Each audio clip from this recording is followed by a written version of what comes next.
నమస్తే. శ్రీ గురుభ్యో నమః. శ్రీమాత్రే నమః. ఆదిత్యాయ చ సోమాయ మంగళాయ బుధాయ వృషభృషణిభ్యే రాహవే కేతవే నమః.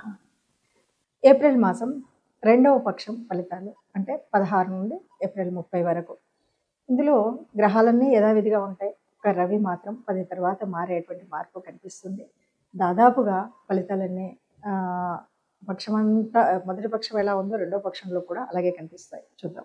ప్రతి మాసంలో మనం మాస ఫలితాలు చెప్పుకోవాలా అంటే అవును, మొన్ననే ఉగాది సంవత్సర ఫలితాలు చెప్పుకున్నాం. అయినప్పటికీ కూడా గ్రహాలు కదులుతూనే ఉంటాయి. కదులుతున్న గ్రహాలతో పాటు మన రాశికి అనుగుణంగా మారుతున్న గ్రహాల ప్రభావం ఎంతో కొంత అలా మారుతూనే వస్తుంది. కాబట్టి ఆ మారుతున్న గ్రహాల యొక్క ఆ శక్తి ప్రభావం మన రాశి మీద పడ్డప్పుడు ఎలా ఉంటుంది అన్నది తెలుసుకోవడం కోసం చేసే ప్రయత్నమే ఈ మనం చెప్పుకునేటువంటి మాస ఫలితాలు అవ్వచ్చు, పక్ష ఫలితాలు అవ్వచ్చు. సరే, ఈ మాసానికి కనుక మనం చూసుకున్నట్టయితే ముఖ్యంగా ఈ మాసంలో ముఖ్యమైనటువంటి గ్రహాలు ఏ రాశిలో ఉన్నాయి అన్నది ముందుగా చెప్పుకుంటే మేషరాశిలో శుక్రుడైతే ఉపస్థితంగా ఉన్నాడు. ఆ తర్వాత మిథునంలో గురువు, ఇక సింహంలో కేతు, ఇక కాకుండా మనం చూస్తే కుంభంలో రాహు, ఇక మీనంలో దాదాపు మిగిలినటువంటి గ్రహాలన్నీ మీనంలోనే కనబడతాయి. అది రవి, బుధుడు, కుజుడు, శని, ఈ 4 గ్రహాలు కూడా మనకు కనిపిస్తాయి. చంద్రుడు 2.5 రోజులకు ఒక రాశి చొప్పున కదులుతూ ఉంటాడు. మరి ఇలా ఉన్నప్పుడు ఈ గ్రహస్థితి ప్రకారంగా ఏముంటుంది, ఎలా ఉంటుందంటే ముందుగా అయితే ద్వాదశ రాశుల అందరికీ ఒక మాట చెప్పుకోవాలి.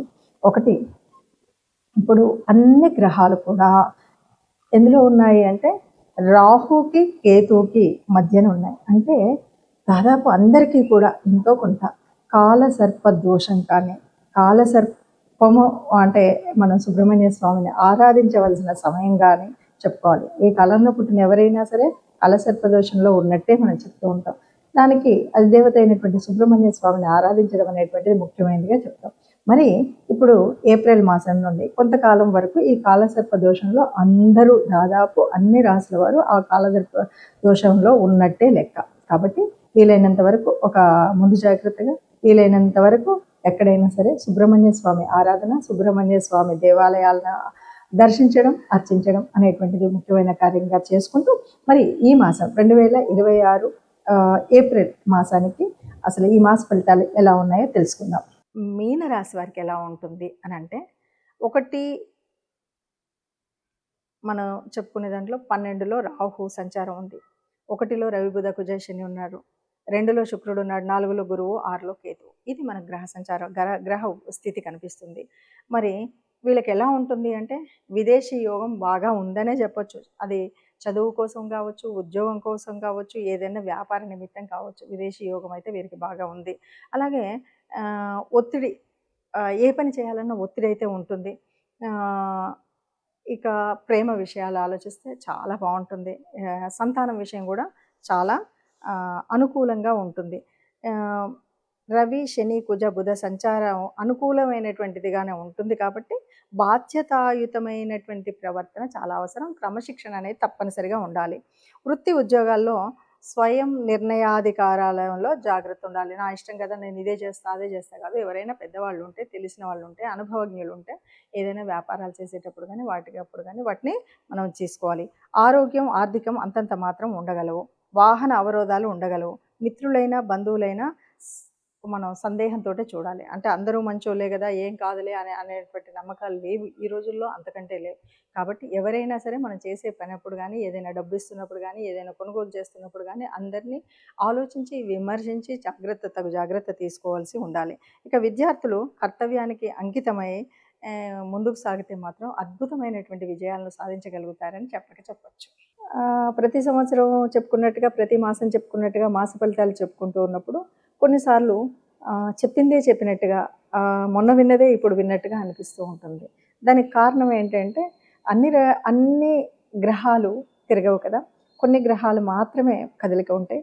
ఆ గ్రహాలు వాటి యొక్క భావం అనేటువంటిది, ప్రభావం అనేది అన్నింటి మీద ఒకలా ఉండదు. ఇంకొకటి ఏంటంటే దాదాపుగా మనకు ఈ కనిపిస్తున్నటువంటి ఈ తిరుగుతున్నటువంటి సమయంలో కనిపించేటువంటి గ్రహాల స్థితి ఒకవైపు ఉంటే, జన్మ జాతకంలో ఉన్నటువంటి మన కుండల్ని బట్టి ఉండేటువంటి గ్రహాల స్థితి వేరుగా ఉంటుంది. అలాంటప్పుడు అంతేకాదు దశ, అంతర్దశ నడుస్తున్నటువంటి సమయం.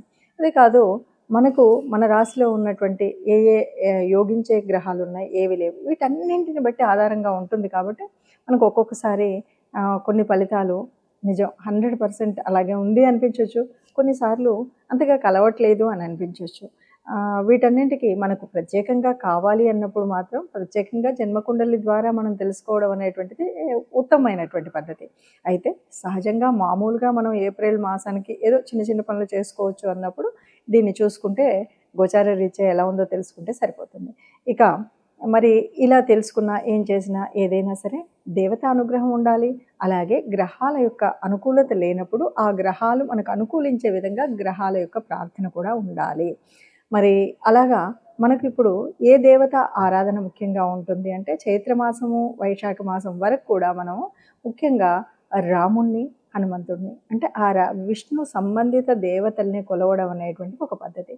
ముఖ్యంగా మనకి ఈ ఏప్రిల్ మాసము అంటే మనకు వచ్చేటువంటిది ఎలా ఉంటుందంటే, చైత్ర వైశాఖాల కలిమిడిగా ఉంటుంది. కాబట్టి మనము ఆ దేవదేవుడు ఓ అవతారమూర్తి రాముడు ధర్మస్వరూపుడు కాబట్టి రామావతారాన్ని, ఇంకొక విషయం ఏంటంటే మనం చైత్రమాసం అంతా కూడా రామోత్సవాలు చేసుకుంటాం.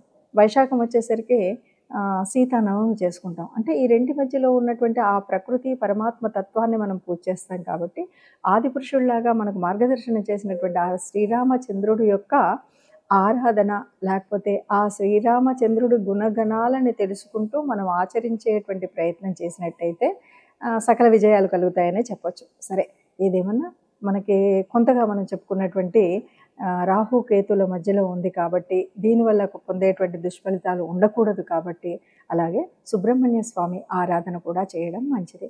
ఇవన్నీ కాదండి, సుబ్రహ్మణ్య స్వామి, ఇటు రాముడు, ఇవన్నీ మళ్ళీ ఇష్టదేవత ఇన్ని రకాలు అంటారు కాబట్టి అని అంటే కనుక హాయిగా వారం వారం నవగ్రహ మండపానికి వెళితే ఏ రకమైనటువంటి కష్టం లేకుండా హాయిగా ఉంటాం. అన్నింటికీ మించి సర్వదేవతా నిలయమైనటువంటి గోమాత ఉంటుంది కాబట్టి గోగ్రాసం ఇవ్వడం లాంటివి, లేకపోతే బీద బిక్కి ఉన్నప్పుడు దానం చేయడం అనేటువంటి వాటిలలో ఏది మనకు వీలనిపిస్తే, ఏది సులువు అనిపిస్తే దాన్ని పద్ధతిని పాటించినట్టయితే ఎంత గ్రహాల యొక్క కలయిక కానీ, గ్రహాల యొక్క తీరు ఎలా ఉన్నా మనకి ఏ ఇబ్బంది కలగకుండా హాయిగా శుభంగా మనం బయటికి రాగలిగేటువంటి పరిస్థితి ఉంటుంది. అలా ఉండాలి. అందరూ అంతే ఆనందంగా ఉండాలి, అందులో మనం కూడా ఉండాలి ఆశించేటువంటి ఒక గొప్పనైనటువంటి సనాతన ధర్మంలో ఉన్నటువంటి వాళ్ళం. మనం మాత్రమే చూసుకునేటువంటి ఈ జ్యోతిష్యము, జాతకము అనేటువంటి దీంట్లో ఇది చక్కని ఒక వైజ్ఞానిక శాస్త్రం. దీంట్లో అనేక రకాలైన రుజువు సాక్ష్యాలతో నిరూపించబడినటువంటి శాస్త్రం కాబట్టి ఇందులో తప్పనిసరిగా మనం కనుక అనుకున్నది అనుకున్నట్టుగా నిజంగా మన తిథి వార నక్షత్రాలు సరిగ్గా ఉన్నాయి అని చూసుకున్నప్పుడు తప్పనిసరిగా మనకు మార్గదర్శనం చేసేటువంటి శాస్త్రం ఇది కనుక ఇప్పుడు మనం చూసుకున్నటువంటి దాంట్లో సంతృప్తి కనుక చెందకపోతే తప్పనిసరిగా మీరు మీ జన్మ జాతకాన్ని ఎవరైనా నిపుణులైనటువంటి పండితుల చేత లేదా జ్యోతిష నిపుణుల చేత చూయించుకొని మీ యొక్క ఈ సంవత్సర కాలానికి అనువుగా ఉండే రకంగా మీరు మార్గదర్శనం చేయించుకోవచ్చు. శుభం.